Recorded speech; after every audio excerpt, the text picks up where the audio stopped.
औज़ुबिल्लाहिमिनश्शैतानिर्रजीम बिस्मिल्लाहिर्रहमानिर्रहीम। Welcome back to free maths YouTube channel. आज हम इस वीडियो लेक्चर में क्लास इंटर की मैथमेटिक्स बुक में से एक्सरसाइज 5.6.5 की क्वेश्चन नंबर 9, 10, 11 और 12 को इंशाल्लाह सॉल्व करेंगे, जो कि इसमें एक्सरसाइज में पार्ट नंबर 3 है।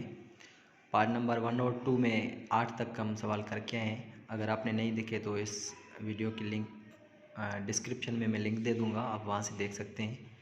और सबसे पहले प्लीज़ हमारे चैनल को, फ्री मैथ्स यूट्यूब चैनल को लाइक और सब्सक्राइब करें। ठीक है, तो यहाँ पे हमने इसको इंटीग्रेट करना है बाय पार्शियल फ्रैक्शन। तो सबसे पहले इसमें देखें कि पार्शियल फ्रैक्शन हम पढ़ के आए हैं। इसमें देखें कि डिनोमिनेटर में एक तो आपके पास क्या है कि लीनियर फैक्टर है, दूसरा लीनियर फैक्टर है लेकिन यहाँ पे रिपीटेड लीनियर फैक्टर है। तो इसको आप पार्शियल फ्रैक्शन में कैसे लिखेंगे? पार्शियल में हम यहाँ पे लिखेंगे आई इज इक्वल टू आपके पास है 7x² माइनस 2x प्लस 5 अपान में। हम पिछली वीडियोज़ में ये सॉल्व करके आए कि जितने भी इनके फैक्टर्स होंगे नीचे डिनोमिनेटर में, हम उतने कांस्टेंट अपनी मर्ज़ी से लेंगे यहाँ पे। तो देखें कि यहाँ पे 1 2 3 4 हैं, इसका मतलब क्यूब है तो 3 ये और 1 ये 4 हो जाएंगे। तो एक तो हम लेंगे ए को, सपोज कि एक ए है, उसके नीचे x माइनस 6, दूसरा प्लस बी देंगे। ठीक है, बी आपके पास का है क्या है? क्यूब के पीछे हम जो फैक्टर, पहले तो इसकी डिग्री 1 होगी, ठीक है, और फिर हम यहाँ पे सी लगाकर इसकी डिग्री 2 देंगे।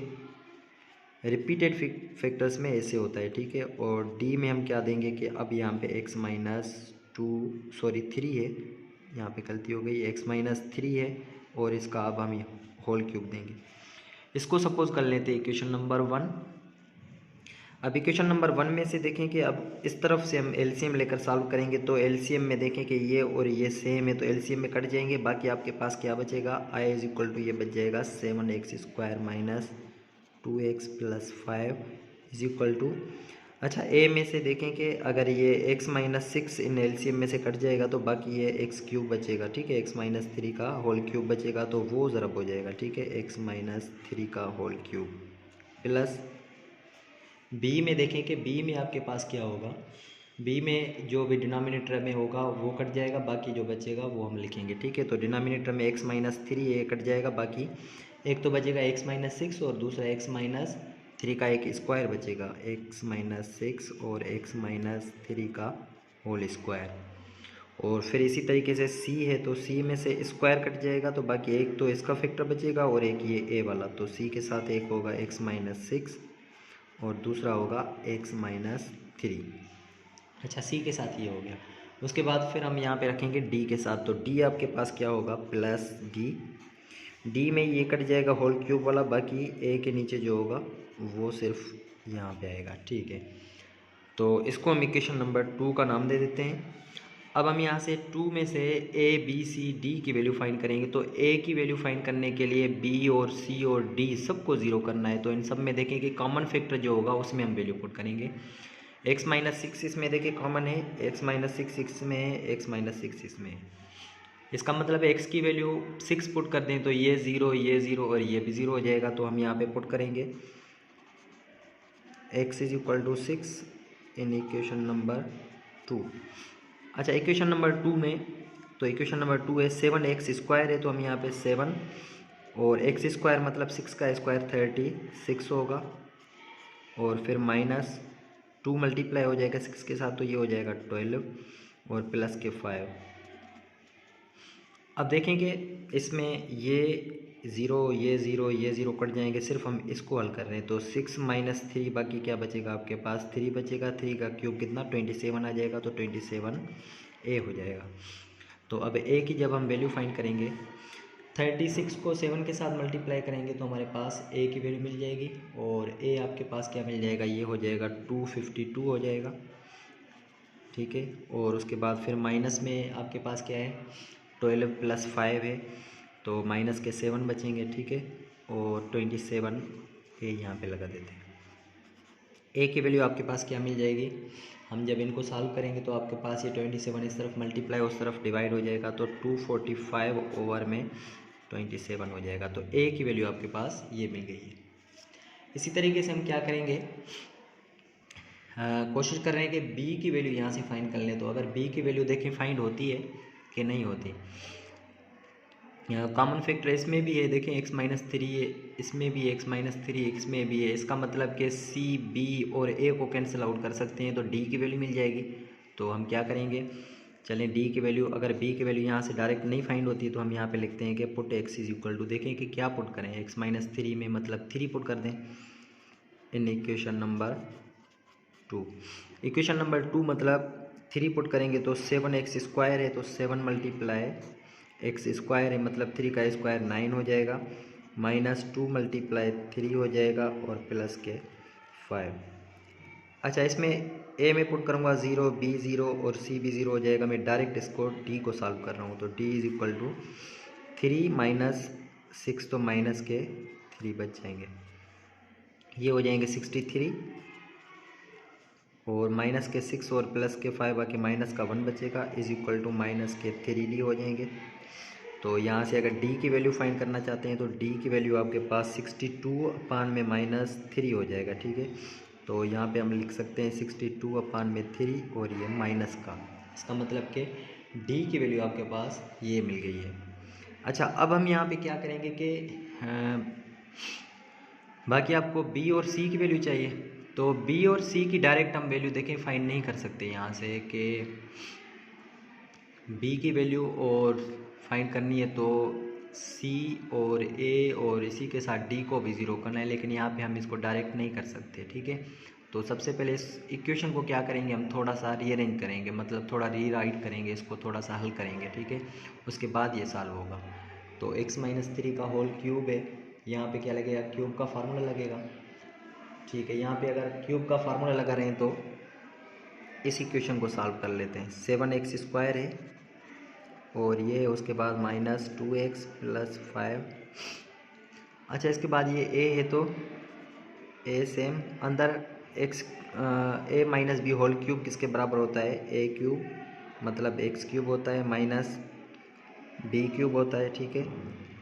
उसको जब यहाँ पे b³ का मतलब है, यहाँ पे b की वैल्यू आपके पास क्या है, x-3 है, ठीक है। -3a² भी लगा लेते हैं पहले, 3a² b, a का मतलब कि a का स्क्वायर x² और b का स्क्वायर क्या होता है 3a², खाली b रखते हैं तो b आपके पास क्या है 3 है, ठीक है।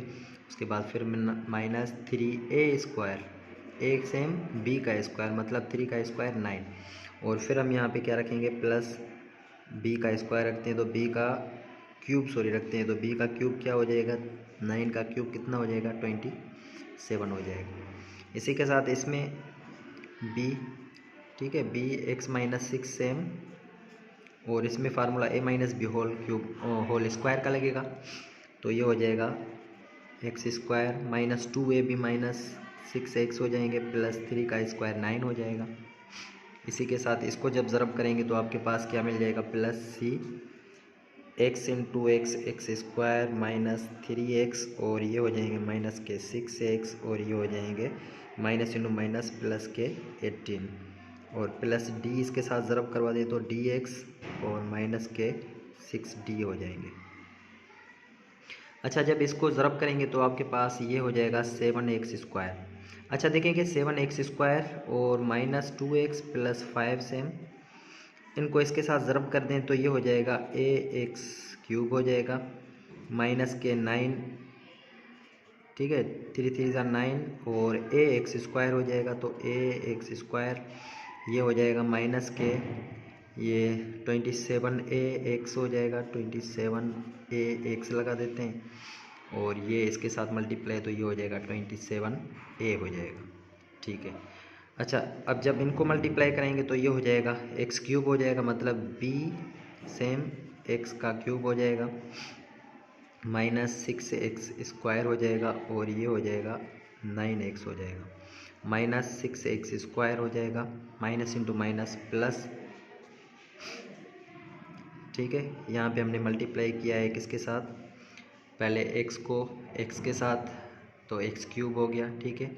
उसी के साथ फिर x को -6x², ठीक है, और ये -6x² यहाँ से माइनस × माइनस प्लस 36 हो जाएंगे, x 36x हो जाएंगे माइनस इंटू प्लस माइनस और ये 54 हो जाएंगे।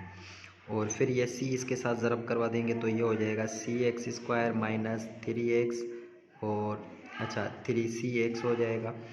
और ये हो जाएगा माइनस के 6cx हो जाएंगे और प्लस के 18c हो जाएंगे। इसी के साथ प्लस dx और माइनस के 6d हो जाएंगे। अच्छा, हमें वैल्यू देखो क्या चाहिए कि हमारे पास ए तो मिल गया है, अब हमें बी की वैल्यू फाइंड करनी है। तो बी की वैल्यू फाइंड करने के लिए हम पहले तो देखें ये बी इसके साथ ज़रब करेंगे पहले। ठीक है, ये हो जाएगा 7x²। तो यहाँ से अब आपके पास ये जब इसके साथ मल्टीप्लाई तो x³ वाले अलग कर लेते हैं। ठीक है, x³ यहाँ लिख लेते हैं। बाकी आपके पास x³ में क्या बचेगा, एक तो a बचेगा, दूसरा ये b बचेगा, यहाँ पे हम b लगा देते हैं। ठीक है, और x³ दूसरा कौन सा है हमारे पास, कोई भी x³ वाला नहीं है। ठीक है, तो ये तो हो जाएगा x³ का, यहाँ से हमें वैल्यू मिल जाएगी। उसके बाद फिर हम यहाँ पे x² की वैल्यू रखते हैं तो x² वाले ढूंढते हैं। x² में आपके पास क्या है, एक तो यहाँ पे -9a है और फिर आपके पास ये हो जाएगा माइनस के 6। ठीक है, माइनस के 6b हो जाएंगे। और फिर आपके पास क्या हो जाएंगे, माइनस के खाली 6 हो जाएंगे। और x² कौन से हैं आपके पास, c है, तो यहाँ पे हम प्लस का c भी लगा देंगे। और ठीक है, यहाँ तक हो गया। उसके बाद फिर खाली x वाले फाइंड करेंगे तो x वाले कौन से हैं, x बाहर लिख लेते हैं। x वाले कौन से हैं आपके पास, देखिए कि आपके पास ये x वाला है तो 27a है, -27a है आपके पास। और फिर हम यहाँ पे x ये हो गया। उसके बाद फिर ये b ज़रब होगा इसके साथ तो ये हो जाएगा 9b हो जाएगा, प्लस के 9b हो जाएगा। और फिर b जो है, ठीक है, इसी के साथ किसके साथ ज़रब होगा, इसी के साथ होगा तो 36b हो जाएगा, प्लस का 36b भी हो जाएगा, प्लस 36b रख लेते हैं। ठीक है, और उसके बाद फिर ये हो जाएगा माइनस का 3cx वाला है तो इसके साथ भी रखेंगे। और -6 ये c वाला ये भी यहाँ पे रखेंगे और फिर यहाँ पे प्लस का d लगा देंगे। अच्छा, उसके बाद फिर यहाँ पे लास्ट में कांस्टेंट बचेंगे, लेकिन हमें वैल्यू किसकी चाहिए, b की चाहिए। ठीक है, तो b की वैल्यू जब हम फाइंड करेंगे तो देखो a + b है तो इसको हम इक्वेट करेंगे x³ के, तो यहाँ पे x³ नहीं है तो हम यहाँ पे 0x³ लगा सकते हैं। ठीक है, तो जब हम इक्वेट करेंगे तो ये हो जाएगा 0x³ = x³ हो जाएगा और ये a + b, या x³ यहाँ कट जाएगा, 0 हो जाएगा, मतलब a = -b हो जाएगा। तो b की जब वैल्यू फाइंड करेंगे तो ये माइनस का b है उस तरफ जाएगा। ठीक है, तो माइनस यहाँ से कैंसिल कर दें, माइनस उस तरफ जाएगा तो माइनस का है, इसका मतलब b की वैल्यू आएगी -a की जो वैल्यू है, a की वैल्यू आप क्या निकाल के आए, माइनस के हो जाएंगे 245/27 हो जाएंगे। ठीक है, अब आपके पास ये b भी फाइंड हो गई। अब यहाँ पे हम क्या करेंगे कि a b और d की वैल्यू फाइंड हो गई। अब हम यहाँ पे c की वैल्यू फाइंड करेंगे। तो c की वैल्यू किस तरह से फाइंड करेंगे हम, c की वैल्यू आप इसको x² को इक्वेट कर दें। ठीक है, यहाँ से इनको इक्वेट कर दें तो हम सॉल्व कर सकते हैं। तो x² वालों को x² के साथ इक्वेट कर लेते हैं। ठीक है, ये हो जाएगा 7x² = ये हो जाएगा x², ये हो जाएगा -9a और ये हो जाएगा माइनस के 6b हो जाएंगे और ये हो जाएंगे आपके पास माइनस के 6c हो जाएंगे। ठीक है, x² कैंसिल हो जाएंगे तो ये हो जाएंगे 7। अच्छा, माइनस के 9a है तो माइनस सेम 9 और a के साथ a की वैल्यू जो है वो मल्टीप्लाई करेंगे। a की वैल्यू क्या है आपके पास, देखें 245/27 और फिर -6b है तो माइनस यहाँ पे 6b सेम और b की वैल्यू क्या है आपके पास, ये रखेंगे 245/27 और फिर माइनस के 6c है तो यहाँ पे -6c सेम रखेंगे। 9 का टेबल 3 टाइम्स लग जाएगा। ठीक है, तो ये हो जाएगा 7 = -245/3 हो जाएगा और माइनस इंटू माइनस ये हो जाएगा प्लस।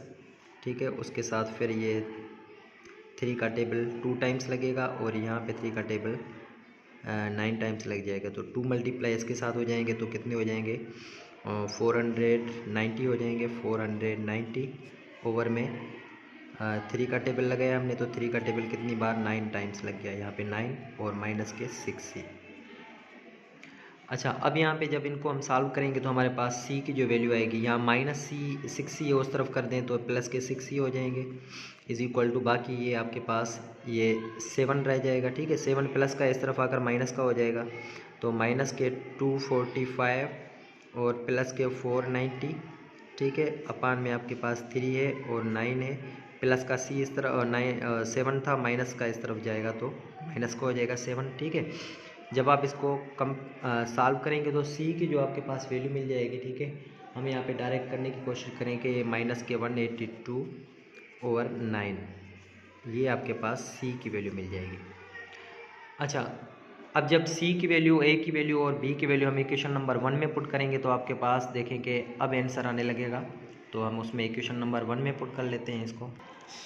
अच्छा, जब ये वैल्यूज़ हम जो है ना c, b, a और d की वैल्यू इस इक्वेशन नंबर में पुट करेंगे 1 में, तो अब यहाँ पे मैंने देखे पुट कर ली ऑलरेडी यहाँ पे, तो अब इसको हम सिंप्लीफाई करेंगे तो i इज इक्वल टू ये हो जाएगा 245/27, ये हम कॉमन ले लेते हैं। ठीक है, तो ये हो जाएगा 245/27, 1/, में हो जाएगा, तो इसकी इंटीग्रेशन आपको पता है ln में हो जाती है 1/।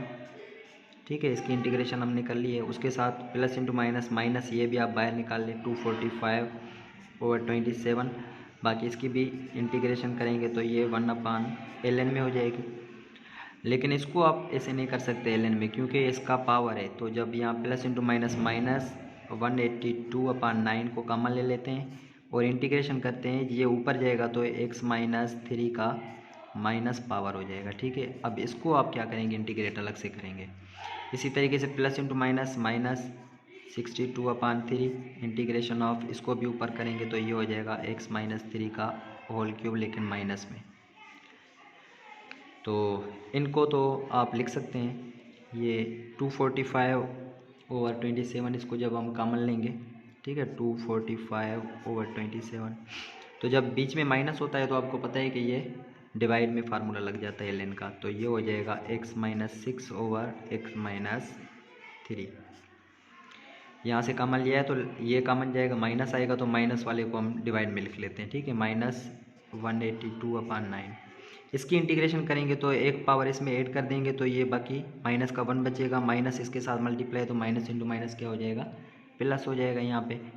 ठीक है, और बाकी जो -1 बचेगा उसको नीचे लेकर आएंगे तो ये हो जाएगा। ठीक है, फिर यहाँ पे भी सेम माइनस के 2 हैं। ठीक है, तो इसको हम यहाँ पे -62/3 है, इसकी इंटीग्रेशन करेंगे तो ये हो जाएगा x माइनस 3, माइनस के 2 बचेंगे और नीचे भी माइनस के 2 का table 31, minus into minus plus हो जाएगा। तो अब आपके पास जो आंसर आएगा वो आ जाएगा 245/27 ln x minus 6/x minus 3, और ये प्लस के 182/9, और ये x minus 3, minus into minus क्या हो जाएगा, प्लस 31/3, लेकिन ये माइनस में इसको नीचे लेकर आएंगे तो ये स्क्वायर हो जाएगा, और ये प्लस कांस्टेंट ऑफ इंटीग्रेशन लगाएंगे। ठीक है, तो ये हमारे पास अब इसका आंसर आ गया है। तो इसी तरीके से हम चलेंगे क्वेश्चन नंबर 10 की तरफ, तो देखते हैं क्वेश्चन। अच्छा, तो अब हमारे पास क्वेश्चन नंबर 10 जो है वो कुछ इस तरह से है कि नीचे लीनियर फैक्टर है और दूसरी क्वाड्रेटिक है। तो जब लीनियर और क्वाड्रेटिक को जब हम यहाँ पे लिखेंगे तो फिर एक तो हम लीनियर को कैसे लिखते हैं, a/x माइनस 3 लिखते हैं। ठीक है, फिर प्लस b। अच्छा, जब भी क्वाड्रेटिक होगा तो याद कर लें कि क्वाड्रेटिक के साथ हम यहाँ पे जो वेरिएबल कांस्टेंट ले रहे हैं उसके साथ x लगाएंगे और फिर प्लस उसी के साथ अगला कांस्टेंट लगाकर फिर उसके नीचे ये पूरा का पूरा फैक्टर रख देंगे, ये याद कर लेना आप। इसको इक्वेशन नंबर 1 कहते हैं। ठीक है, अच्छा, आप इनको इक्वेशन को जब सॉल्व करेंगे तो हमारे पास जो नीचे वाले तो सेम ही कट जाएंगे, बाकी ऊपर क्या बचेगा आपके पास, एलसीएम जब लेंगे, ठीक है, तो ये 2x + 1, ये इसके साथ मल्टीप्लाई हो जाएगा ax² + 1, और फिर ये प्लस bx और ये प्लस c, ये किसके साथ मल्टीप्लाई हो जाएगा, ये x माइनस 3 के साथ। तो इसको इक्वेशन नंबर 2 कर लेते हैं। ठीक है, तो जब हम a की वैल्यू फाइंड करेंगे तो b c 0 कैसे करने के, यहाँ पे x की वैल्यू 3 पुट कर दें तो ये दोनों 0 हो जाएंगे। ठीक है, यहाँ से पुट कर लेंगे, पुट x = 3 इन इक्वेशन नंबर 2। तो 2 3 ज़ा 6, 6 + 1 7 हो जाएंगे, इज इक्वल टू ये दोनों ज़ीरो हो जाएंगे क्योंकि 3 - 3 ज़ीरो, पूरा ज़ीरो। तो ये हो जाएगा ए एक्स स्क्वायर मतलब 3 का स्क्वायर 9, 9 + 1 कितने हो जाएंगे 10 हो जाएंगे। तो ए की वैल्यू जो मिल जाएगी वो हो जाएगी 7/10। इसी तरीके से हम क्या करेंगे कि इसको ज़ीरो करना है, ठीक है। अब देखें कि जब इसको हम ज़ीरो करेंगे बी की वैल्यू फाइंड करने के लिए या सी की वैल्यू, तो इसको थोड़ा सा हम क्या करेंगे कि हल करेंगे, क्योंकि डायरेक्ट तो ज़ीरो नहीं कर सकते, क्यों यहाँ पे डायरेक्ट ज़ीरो नहीं कर सकते, ठीक है। तो हम इसको थोड़ा सा हल करेंगे। तो ये हो जाएगा 2x + 1 is equal to ax² हो जाएगा प्लस का a, सेम इसको जब इसके साथ मल्टीप्लाई करेंगे तो ये हो जाएगा bx² हो जाएगा और माइनस के 3bx, और ये इसके साथ ज़रब हो जाएगा cx और माइनस के 3c। तो 2x + 1 is equal to x² वाले एक साथ कर लें a, ठीक है, और प्लस के b यहाँ पे रखेंगे, x² इन दोनों में से कॉमन ले लेते हैं। और फिर बाकी x वाले कौन से हैं, x वाले हैं आपके पास bx और cx हैं, तो हम यहाँ पे b माइनस के 3b और प्लस के c रखेंगे। और बाकी आपके पास जो बचेंगे वो कांस्टेंट होंगे। एक तो आपके पास क्या बच रहा है, प्लस का a बच रहा है, दूसरा आपके पास देखिए क्या बच रहा है, माइनस का 3c बच रहा है। अब x² वालों को इनके इक्वेट कर देंगे, तो x² वाला देखिए कोई भी नहीं है, तो यहाँ ज़ीरो के इक्वेट कर देंगे, तो ये हो जाएगा 0 is equal to a + b का x²। तो जब यहाँ से a की वैल्यू तो है, b की वैल्यू फाइंड करेंगे तो ये उस तरफ जाएगा 0, बाकी b इज इक्वल टू क्या हो जाएगा -a हो जाएगा। तो माइनस सेम a की वैल्यू ये सेम, इसका मतलब कि ये b की वैल्यू है, ठीक है। b हमें यहाँ से मिल गई। अच्छा, जब यहाँ से अब हम c की वैल्यू फाइंड करेंगे तो c की वैल्यू, इसको आप ये कांस्टेंट है पूरा, तो कांस्टेंट के इक्वेट कर दें हम यहाँ पे। तो जब यहाँ पे इक्वेट करेंगे तो आप यहाँ पे a, ठीक है, a - 3c को इक्वेट कर देंगे किसके बराबर, 1 के बराबर। a की वैल्यू पुट कर दें यहाँ पे, a की वैल्यू, ठीक है। तो a की वैल्यू आपके पास क्या है, ऊपर फाइंड करके आए 7/10 और -3c इज इक्वल टू 1। और भी सिंप्लीफाई करें तो ये इस तरफ माइनस का हो जाएगा, तो ये हो जाएंगे माइनस के 3c इज इक्वल टू 1 - 7/10 हो जाएंगे। तो ये हो जाएंगे 3c, तो 10 तो 7 कट जाएंगे, बाकी 3/10 बच जाएंगे, 3/10। और 3 यहाँ पे क्या हो रहा है, मल्टीप्लाई उस तरफ जाकर डिवाइड हो जाएगा, तो c की वैल्यू जो मिल जाएगी वो हो जाएगी 3/10 मल्टीप्लाई ये माइनस का, तो ये माइनस यहाँ पे दे दें 3 कैंसिल आउट हो जाएंगे, माइनस के 1/10 हो जाएंगे। तो अब आपके पास c की वैल्यू भी आपके पास ये मिल गई है, -1/10 मिल गई है, ठीक है।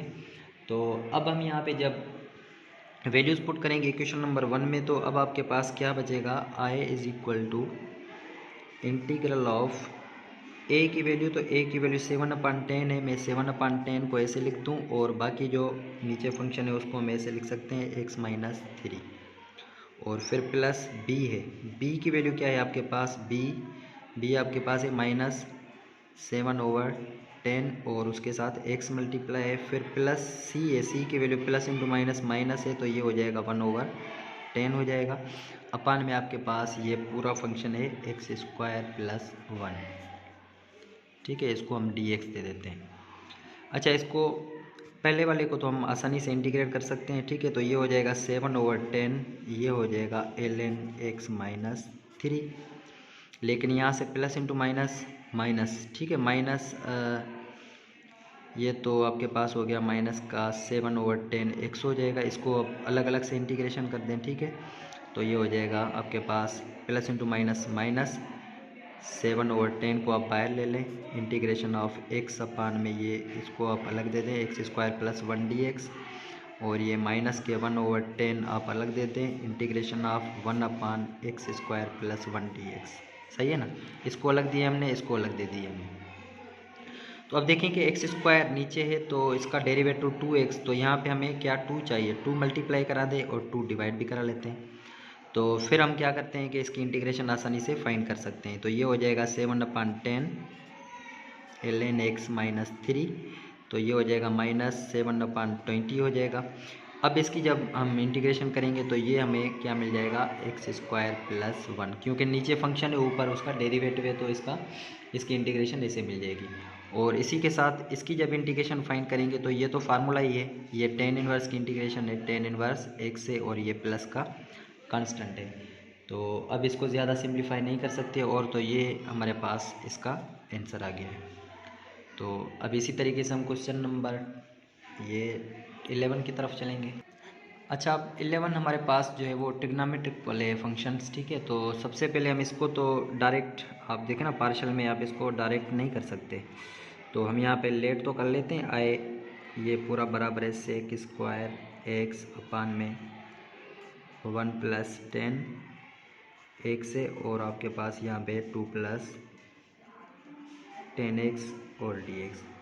यहाँ से हम सपोज़ कर लेते हैं कि यहाँ पे लेट जो हमारे पास u है वो आपके पास है 10x की।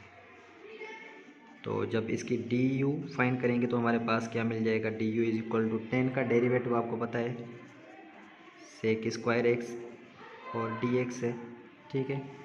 तो अब आपके पास यहाँ पे देखें कि ये sec² x dx ये पूरा du के बराबर है। अब इसमें आप इंटीग्रल में पुट कर दें तो ये हो जाएगा I = sec² x dx du के बराबर है। ऊपर हम यहाँ पे du रखेंगे लेकिन इसको du, ठीक है, 1 प्लस ये हो जाएगा u और ये हो जाएगा 2 + u। अब देखिए कि इसको आप पार्शियल में सॉल्व कर सकते हैं, ठीक है। अब तो जब पार्शियल में करेंगे तो ये दोनों देखें कि नीचे लीनियर फैक्टर्स हैं, तो ये हो जाएगा 1 + u और प्लस सेकंड हम लेंगे b, तो b जो होगा वो u + 2 या 2 + u, सेम बात है, ठीक है। इसको और इसको हम इक्वेशन नंबर 1 का नाम दे दें, ठीक है। इंटीग्रेशन भी दे दें और यहाँ पे du भी दे दें। अब यहाँ से एलसीएम लेंगे तो जब इसको सॉल्व करेंगे तो ये हो जाएगा I = 1 अपान, ये तो हो जाएगा 1 अपान 1 + u और ये हो जाएगा 2 + u। इसकी जब एलसीएम लेंगे तो आपके पास ये मिल जाएगा 1 + u एलसीएम और 2 + u या u + 2, ये इसके साथ मल्टीप्लाई हो जाएगा u + 2 और ये b के साथ 1 + u, दोनों कट जाएंगे यहाँ से। तो अब आपके पास जो इक्वेशन आएगी वो आपके पास 1 = a u + 2 + b 1 + u, इसको इक्वेशन नंबर 2 का नाम दे दें, ठीक है। अब देखिए इक्वेशन नंबर 2 है तो अब हम क्या करेंगे कि u, b और a की वैल्यू फाइंड करनी है। तो a की वैल्यू फाइंड करने के लिए b को 0 करना है तो u पुट कर देते हैं, ठीक है। पुट u = +1 है तो यहाँ पे -1 पुट कर देते हैं, ठीक है, इन इक्वेशन नंबर 2। तो ये हो गया 1 = अच्छा, उसके बाद फिर हम यहाँ पे क्या करेंगे कि u की वैल्यू -1 है तो -1 यहाँ पे पुट कर देंगे तो प्लस का 1 बच जाएगा, तो a और यहाँ पे 1 बच जाएगा, ठीक है। -1 पुट करेंगे तो ये 0 हो जाएगा, तो a की वैल्यू आपके पास अब क्या मिल गई है, 1 मिल गई है, ठीक है। अब फिर हम क्या यहाँ पे पुट करेंगे, पुट u = b चाहिए तो u की वैल्यू +2 है, -2 पुट करनी है, ठीक है, इन इक्वेशन नंबर 2। तो जब यहाँ पे हम पुट करेंगे तो देखें पुट करते हैं 1 = -2 पुट किए तो यहाँ पे a 0 हो जाएगा, ठीक है, -2 + 2 कट जाएंगे 0, बाकी b -2 पुट किए तो आपके पास ये माइनस का 1 बच जाएगा, मतलब -b हो जाएगा। तो b की वैल्यू जो होगी वो आपके पास -1 मिल जाएगी, ठीक है। अब आप क्या करेंगे, यहाँ पे इसको इक्वेशन नंबर 1 में पुट कर देते हैं। इक्वेशन नंबर 1 आपके पास क्या है, I = इंटीग्रल ऑफ a की वैल्यू है 1 अपान में 1 + u प्लस b की वैल्यू माइनस है तो यहाँ पे माइनस लगाएंगे और ये आपके पास हो जाएगा 1/u + 2 लगा देंगे और यहाँ पे du।